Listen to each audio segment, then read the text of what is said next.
नाजरीन आदाब, सियासत टीवी के रास नशरियात में आपका इस्तकबाल है। नाजरीन, आज की शुरुआत भी एक सानहे से ही करेंगे। करीमनगर का एक वाक़या आज सवेरे पेश आया है। करीमनगर में एक बस और एक ट्रैक्टर की टक्कर की वजह से 15 लोग ज़ख्मी हो गए हैं। बताया जा रहा है, इत्तलात के मुताबिक ज़ख्मियों को करीमनगर के सरकारी अस्पताल में मुंतकिल करने का काम किया गया है। नादरीन, आए दिन ये सड़क हादसे जो हैं, रोड सेफ्टी के जो मामलात हैं, उस पर मुसलसिल सवाल उठा रहे हैं। इसी से हम आज की शुरुआत करेंगे। जी सजा साहब। यकीनन देखिए, गुज़िश्ता रोज़ ही जो है आपने भी देखा, सारे मुल्क ने देखा कि जो है खौफनाक हादसा हुआ था तेलंगाना में। वकाराबाद के मकाम पे जो है एक खौफनाक बस और जो है टिप्पर के माबेन जो है एक खौफनाक टक्कर होती है और जिसमें 19 लोगों की जान चली जाती है मुसाफिरीन की। तो कल ही रियासती सरकार ने भी कहा था और जो है वज़ीर ट्रांसपोर्ट ने भी कहा था और जो है मरकज़ी सरकार, खैर वज़ीर आज़म ने तो जो है ताज़ियत का इजहार करके जो है 2 लाख रुपए के रिशा का ऐलान कर दिया और उनकी ज़िम्मेदारी काम ख़त्म हो गया। जी। लेकिन रियासत की सरकार ने ये वादा किया था कि हम जो है हादसा को रोकने के लिए जो इकदाम करेंगे, जामे इकदाम करेंगे। हम जो है ये जो सिचुएशन, मतलब है कि जो सड़कों के खौफनाक हादसा आए दिन खबरें आती हैं, आए दिन हादसा होते हैं, उसको टालने के लिए, उसके जो है रोकने के लिए जो भी मुमकिन इकदाम होते हैं वो किए जाएंगे। अभी ये जो है मामला ठंडा भी नहीं पड़ा कि फिर एक जो है आरटीसी की बस ट्रैक्टर से जो है टकरा जाती है करीमनगर में। वो तो खुदा का शुक्र है कि जो है हादसा ज़्यादा जो है खौफनाक नहीं था, जिसकी वजह से महज 15 लोग लेकिन ज़ख्मी वो हुए। जो मनाजिर देखने को मिल रहे हैं वो जी यकीनन खौफनाक ही है।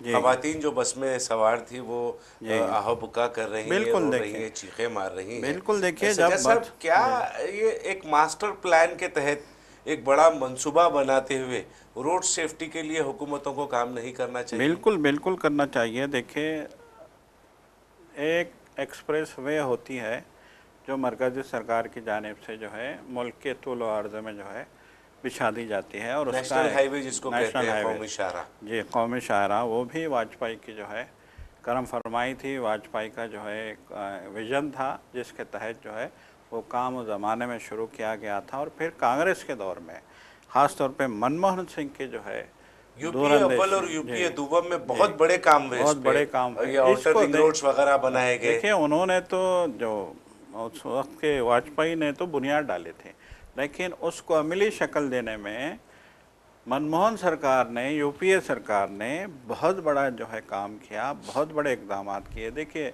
2 चीज़ें जो है इस मुल्क की अज़ीमुश्शान तरक्की की बुनियाद कहलाती हैं। एक तो राजीव गांधी के दौर में जो है इंटरनेट, आईटी इनकलाब को जो है इस मुल्क में जगह दी गई थी और यहाँ इंट्रोडक्शन कराया गया था आईटी इनकलाब का राजीव गांधी के दौर में, जिसका नतीजा आज हम देख रहे हैं कि आज हमारा मुल्क दीगर तरक्की याफ्ता मुल्कों की जो है सफ़ में खड़ा है। आज हम खला में कामयाबी के साथ जा रहे हैं। आज हम चंद्रायन जो है भेज रहे हैं खला में, चाँद पे आज हम गाड़ियाँ भेज रहे हैं। आज हमारा इसरो का स्टेशन जो है आलमी टक्कर के स्टेशनों में जो है एक है। आज अमेरिका और जो है रूस हमारी तरफ देखते हैं खलाई तहकीक के लिए। तो ये राजीव गांधी का कारनामा था कि उन्होंने आईटी को जो है एक नई जो है जहद दी थी या फिर यहाँ बुनियाद डाली थी। फिर उसके बाद मनमोहन सिंह का दौर आता है तो 2 जो है यहाँ बड़े काम होते हैं, एक सड़कों का काम और फूड सिक्योरिटी का काम। आज हिंदुस्तान का जो फूड सिक्योरिटी का जो निज़ाम है, जिसको हम जो है फूड सिक्योरिटी कार्ड कहते हैं, उस कार्ड के ज़रिए जो है इस मुल्क की 80 करोड़ आबादी को जो है कम से कम एक वक्त का मुफ्त खाना फराहम करने का ये मनमोहन सिंह ने काम किया था। कम से कम एक वक्त का खाना मुफ्त में मिल जाए लोगों को, ये जो है ज़रूरी है। तो यकीनन देखिए, उस वक्त अक़वाम मुत्तहिदा ने भी कहा था कि दुनिया की सबसे बड़ी फलाही स्कीम है जो आज भी जो है कामयाबी के साथ जारी है। तो बहरहाल जो है अब यहाँ अब एक ज़रूरत इस बात की है कि रियासतों में जो है रियासती सतह पे सड़कों की दुरुस्तगी, सड़कों की मरम्मत, ट्रैफिक के जो है निज़ाम को बेहतर करने की जानिब और ख़ास तौर पे जो है ट्रकों की जो स्पीड है बड़ी खौफनाक है। ट्रकों की ड्राइविंग है वो बड़ी बेतुकी है। जी, ट्रकों बसों और में ट्रकों के ड्राइविंग पर जी कंट्रोल के लिए एक वो रेडार सिस्टम जो आता है, जी स्पीड बिल्कुल कंट्रोल के लिए वो रेडार जी सिस्टम को मौसर बनाने की सख्त ज़रूरत है, जी क्योंकि कौमी बिल्कुल शाहराहें बहुत बड़ी हो गई हैं जी और मतलब वहाँ पर फास्ट ट्रैक्स हो गए जी हैं, छः छः सात सात जी लाइन के सर्किट सड़कें हो गई हैं। जी तो जो है बेतहाशा जो बेखौफ और बेतहाशा अंदाज में जो गाड़ियाँ दौड़ाई जाती है, उसी की वजह से ये हादसात पेश आ रहे हैं। तो उस पर कंट्रोल के लिए, जैसा कि हमने कल भी बात की थी, सियासत टीवी के नाजरीन को ये बताया था कि रोड सेफ्टी एक अहम मसला है, उस पर कौमी और जो है इंतज़ामिया, रियासती इंतज़ामिया और शहरी इंतज़ामिया, देही इंतज़ामिया को इस पर मौसर अंदाज में काम करने की ज़रूरत है, ताकि इस तरीके के वाक़यात की रोकथाम की जा सके, नागहानी वाक़यात में मासूम शहरियों की जानों को ज़ाया होने से बचाया जा सके। सजा साहब, क्योंकि हमने शुरुआत तेलंगाना से की है, करीमनगर से की है, तो तेलंगाना में ही एक अहम मसला चल रहा है, जिसकी वजह से जो है बच्चों की जो तालीमी जो सरगर्मियाँ हैं वो मुतासिर हो सकती है। ख़ास तौर पर प्राइवेट खानगी कॉलेजेस में जो है वो लोग गैर मुअय्यना मुद्दत के लिए फ़ीस रीइंबर्समेंट की जो मसला तात्तुल का शिकार बना हुआ है रियासत में, उसकी वजह से हड़ताल पर जा रहे हैं। वो मतलब उसको कॉलेजेस जो है वो बंद करने के कगार पर आ गए हैं। जी बिल्कुल। देखिए, इससे पहले भी माज़े में भी आपको याद होगा कि गुज़िश्ता रमज़ान से पहले भी इन्होंने कहा था कि हम हड़ताल पे जा रहे हैं। फिर बातचीत हुई, उनको रोक दिया गया। उनको कमिट किया गया कि 2 महीने के अंदर आपके पैसे हम रिइम्बर्स कर देंगे।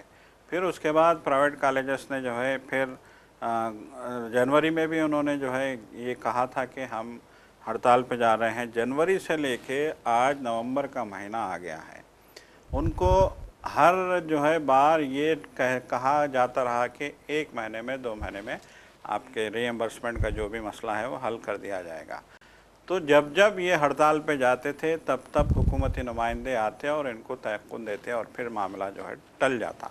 लेकिन अब जो है जब 8 महीने के इंतज़ार के बाद आखिरकार इन कॉलेजेस ने बाज़ाब्ता हड़ताल शुरू कर दी है और उन्होंने जो है एहतजाजन अपने कॉलेजेस शट डाउन कर दिए हैं। तो जो है यकीनन ये तलबा के लिए भी मुश्किल का वक्त है और कॉलेजेस वालों का ये कहना है कि हम अपने कॉलेज, अपने फैकल्टी को मेंटेन नहीं कर पा रहे हैं फीस रीइंबर्स ना होने की वजह से। देखिए, असल में 14 तारीख लास्ट नवंबर की लास्ट जी डेट है, 14 तारीख इंटरमीडिएट फर्स्ट ईयर और सेकेंड ईयर की एग्ज़ाम फीस जी दाखिल करने की। जी जब ये फ़ीस दाखिल करने की आखिरी तारीख 14 है, तो फिर बच्चों पे ये दबाव भी डाला जाता है कि वो फ़ीस अदा करें, क्योंकि उनकी दरख्वास्तें ज़ेर इल्तिवा है। मंजूरी के बावजूद चेक्स जो है वो स्टूडेंट्स के अकाउंट्स में नहीं आए, जिसकी वजह से वो जो अपनी फ़ीस अदा करने से कासिर है। जी तो वो बिल्कुल जो तमाम माली बोझ जो है, जी एक अंदाजे के मुताबिक फेडरेशन जो है प्राइवेट कॉलेजेस का, ये एक फेडरेशन की जानिब से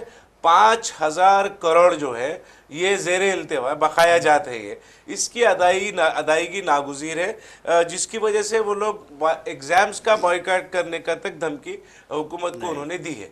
बिल्कुल दी है और बाज़ाब्ता जो है वो एहतजाज पे बैठ गए हैं। अब देखने वाली बात यह है कि हुकूमत उनके, देखिए गुज़िश्ता रोज़ एक खबर आई थी कि हुकूमत ने कहा है कि मुख्तलिफ़ कॉलेजेस की तरक्की की जाए और ये देखा जाए कि वो उनके जो मतलब एक है जो कवायद हैं कि उसमें ग्राउंड है कि नहीं, उसमें लैबोरेटरी है कि नहीं, उनकी फ़ैकल्टी कैसी है, फ़ैकल्टी की जो है क्वालिफ़िकेशंस क्या हैं, फ़ैकल्टी की पोजीशन क्या है, कितने स्टूडेंट्स हैं उनके पास, उसमें से कितनों को फ़ीस ले रहे हैं वो लोग, कितनों को नहीं ले रहे हैं। तो इस तरह की तरक्की की हुकूमत ने धमकी दी है। तो इस धमकी के बाद ये मामला टकराव की सूरत देखिए, इख्तियार कर गया। स्क्रूटिनी अगर जी आप कर रहे हैं जी तो ठीक है, जी करिए, मगर ऐसी सूरत में जब आपको इस बात का मुकाबला प्राइवेट कॉलेजेस से जी है कि वो लोग आपसे डिमांड कर रहे हैं, जी तो बिल्कुल सीधा सीधा ऐसा लग रहा है कि उनके डिमांड के इवज में जो है उन्हें ब्लैकमेल किया जा रहा जी है, बिल्कुल यही उन्हें डराने और धमकाने की कोशिश हुकूमत की जानिब से की जा रही है। इस तरीके के तासुरात जो है ये अवाम तक जाएंगे। जी बिल्कुल। देखिए, कॉलेजेस का यही कहना है, स्क्रूटनी आपको करनी थी तो जो है तालीमी साल के इब्तिदा में करते, स्क्रूटनी आपको करनी थी तो जब जो है एकेडमिक ईयर शुरू होता है तब आप करिए स्क्रूटनी, या फिर एकेडमिक ईयर शुरू होने से पहले आप करिए, एडमिशन से पहले आप करिए। आज हम 8 महीनों से फीस रिएम्बर्समेंट की बात कर रहे हैं। हम कह रहे हैं कि कॉलेजों पे माली बोझ पड़ रहा है।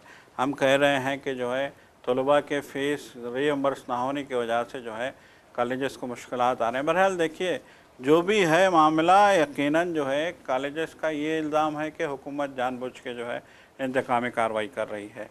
तो अब यहाँ सिचुएशन यही आ गई है कि हुकूमत कहती है कि हम स्क्रूटनी करेंगे, कॉलेजेस वाले कहते हैं कि जो है आप हमें जो है दबाने की कोशिश करते हो और हम दबने वाले नहीं हैं। तो नतीजा क्या हो गया कि ये जो सिचुएशन अभी आ गई है, ये अना की सिचुएशन बन गई है।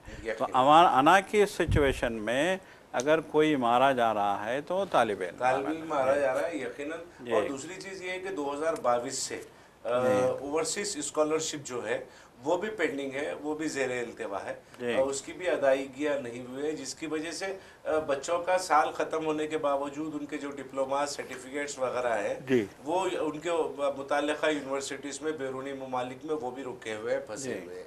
तो इस तरीक़े का जो काम है अक़लियतों के साथ मुसलसिल इस तरीक़े का रवैया जो है वो हुकूमत की बदनामी का सबब बन सकता है। तो वो ज़िम्मेदारान जो है हुकूमत में, ख़ास तौर पर मुशीर जो होते हैं, उन पर ये ज़िम्मेदारी आयत होती है कि इस तरीक़े के मामलात को फ़ौरी हल करें। हुकूमत की जो एक बेहतर शबी के तौर पर हुकूमत को मुंतखब तेलंगाना की आवाम ने किया था, तो उसी को बरकरार रखते हुए अक़लियतों से किए गए हुए वादे जो है वो उनको पूरा करें। और ये तमाम मसाइल जो है जिससे बच्चों का तालीमी साल मुतासिर हो रहा है, उनके ऊपर दबाव पड़ रहा है, वो ज़हनी अजियत का शिकार हो रहे हैं, तो नौजवान नस्लों को ज़हनी इंतशार का शिकार बनाने से बचने के लिए इस फौरी जो है जो बकाया जात है रिइंबर्समेंट फ़ीस बाज़ अदायगी के, उनका फ़ौरन उसको जारी कर देने हुकूमत को चाहिए। सजा साहब, अब हम रुख करते हैं बिहार का, जहाँ पर मुसलसिल बिहार में आप देखिए इलेक्शन कमीशन और अपोजिशन जो है एक दूसरे के मद्दे मुकाबिल खड़े हुए हैं। SIR से बिहार इंतखाबात के ऐलान से कबल जो है इलेक्शन कमीशन का जो जानिबदारी है, गैर जानिबदारी है, गैर जानिबदारी पर मुसलसिल सवाल अपोजिशन की जानिब से उठाया जा रहा है। बहुत सारे प्रेस कॉन्फ्रेंस के ज़रिए से भी राहुल गांधी ने इलेक्शन कमीशन की जो कोताहियाँ हैं, गफलत को जाहिर किया है, मंजर आम पे लाने का काम किया। अब एक सर्वे रिपोर्ट के मुताबिक एक जो एक तजिया जो आया है, वो तजिए के मुताबिक 68% बिहार में पोल ऑब्जर्वर्स जो हैं वो उन रियासतों से ताल्लुक़ रखते हैं जहां पर बीजेपी की हुकूमत है। सज्जाद साहब, ये बड़ा गौर व फिक्र करने का मामला है। 255 जो है गुजरात में IAS ऑफिसर है, 14 असेंबली हलकों के लिए 14 IAS ऑफिसरों को बतौर ऑब्जर्वर गुजरात ने इलेक्शन कमीशन को दिया है, जो बिहार में काम करेंगे बहैसियत ऑब्जर्वर। अब आप देखिए, अगर अपोजिशन इलेक्शन कमीशन की गैर जानिबदारी पे सवाल उठा रहा है तो कहीं ना कहीं दाल में कुछ काला है, इसका इजहार किया जा रहा है। बिल्कुल, देखिए हर सतह पे, हर लेवल पे सरकारी जो है आईनी इदारों को कैसे इस्तेमाल किया जाना चाहिए, बीजेपी ये काम कर रही है। इससे क्या साबित होता है?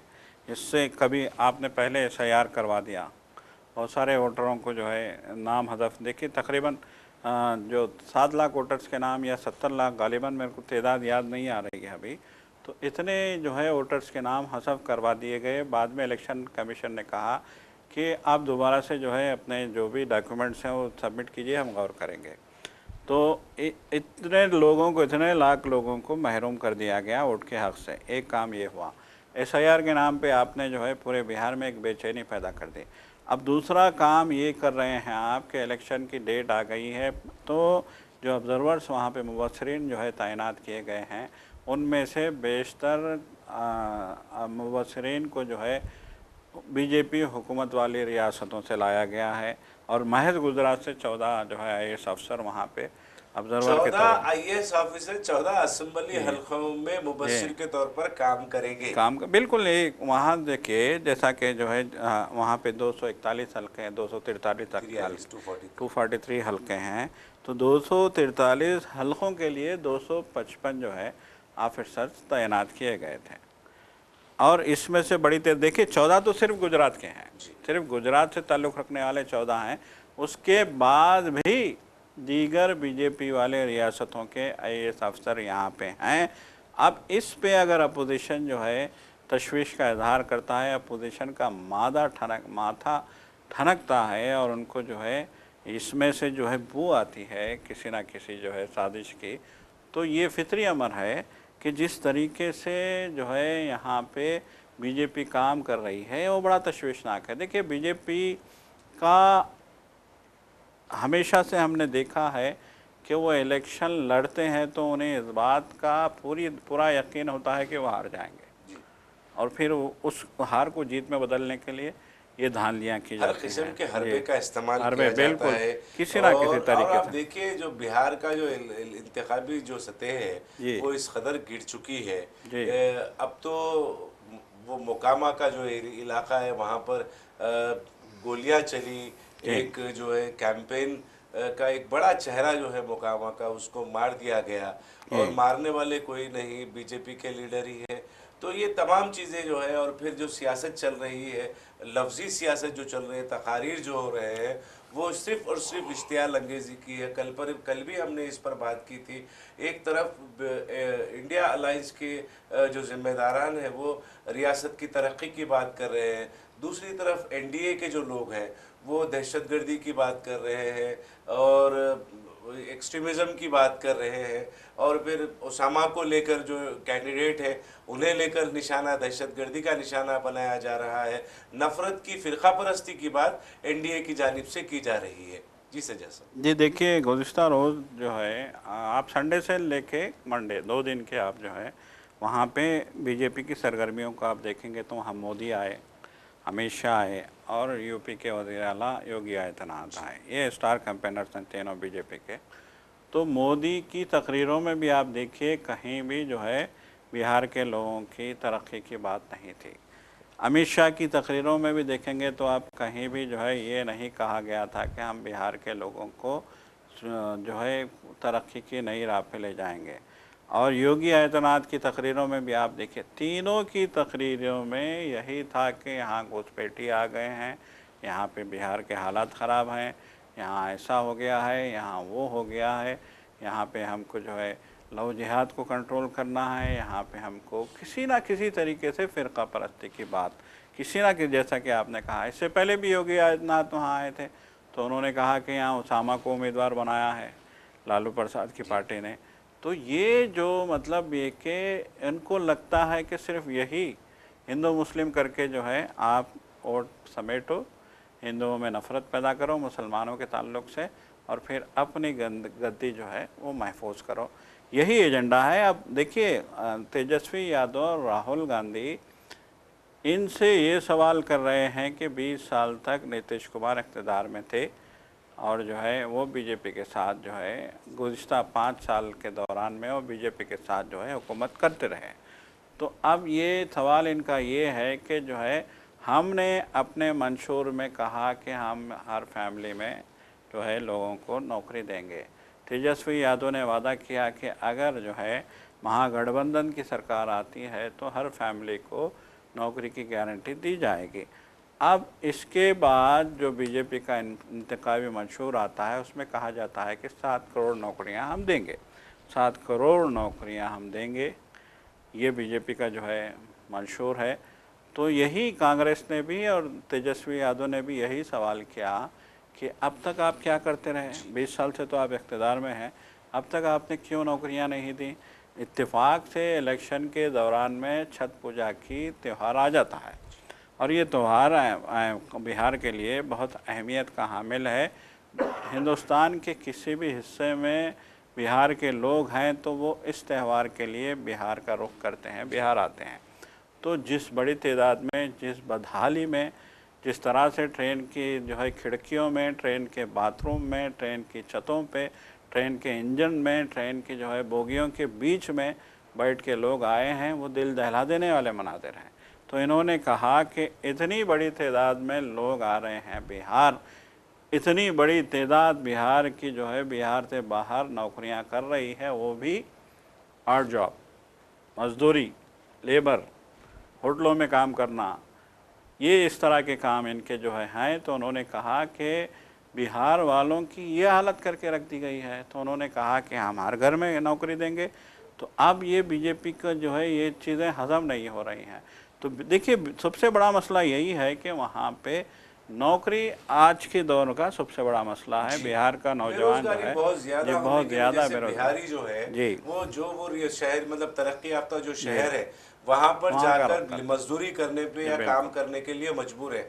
अब हम देखते हैं कि हमारे मोहल्ले जात में भी जी खा वो बार्बर हो जी या फिर किसी दोशे या की दुकान पे काम करने वाले हो हाँ, या होटल में काम जी करने वाले हो या फिर लेबर हो, जी उसमें बिहारी भाइयों की जो है वो अक्सरियत पाई जाती है। जी अक्सर हम देखते हैं कि बिहारी जो है उसमें ज़्यादा पाए जाते हैं क्योंकि मेहनत करने में वो पीछे नहीं हटते और फिर जो है मुकर्ररा वक्त पर अपने काम को अंजाम देना जी जो है वो उनकी आदत भी बनी हुई है। जी तो इतना अच्छा स्किल्स रखने के बावजूद भी उन्हें अगर बिहार में ये मौके मिलते हैं तो वो किसी दूसरे शहर में जाकर उन्हें मेहनत मजदूरी करने की ज़रूरत नहीं पड़ेगी। जी बिल्कुल, यही तो उनका बिहार वालों का यही कहना है कि बिहार का आदमी बिहार से बाहर कहाँ जा रहा है, यूपी जा रहा है, कहाँ जा रहा है, कर्नाटक जा रहा है, कहाँ जा रहा है, हैदराबाद जा रहा है, कहाँ जा रहा है बिहार का आदमी, मुंबई जा रहा है। तो उन्होंने कहा कि ऐसी क्या मजबूरी आ गई कि हम देश ही के अंदर हम जो है हिजरत करते जा रहे हैं। चलो बहुत सारे लोग ऐसे हैं इंडिया के जो कोई लंदन जा रहा है, कोई अमेरिका जा रहा है, कोई ऑस्ट्रेलिया जा रहा है, कोई गल्फ़ जा रहा है। उन्होंने कहा कि ऐसा भी नहीं है कि बिहार के मज़दूर गल्फ़ जा रहे हैं, अमेरिका जा रहे हैं और दौलतमंद बन रहे हैं। वो दो वक्त की रोटी के लिए जो है अपने ही मुल्क के दूसरे मजबूर है, शहरों में काम मजबूर करने है। पे मजबूर हैं। तो देखिए जी अब यहाँ पर जी सवाल ये है कि क्या जी 68% जो जी बीजेपी बरसर इख्तियार रियासतों से ऑब्जर्वर इलेक्शन कमीशन ने तलब किए हैं बिहार इंतखाबात के लिए, तो क्या वो दयानतदारी से काम करेंगे? क्या इलेक्शन कमीशन का रवैया पूरे इंतखाबात में गैर जानिबदाराना रहेगा?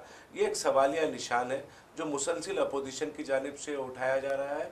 और हम जो मीडिया ऑब्जर्वर्स हैं, हम जो देख रहे हैं, हमें भी शक व शुबा कहीं ना कहीं ना दिखाई दे रहा है।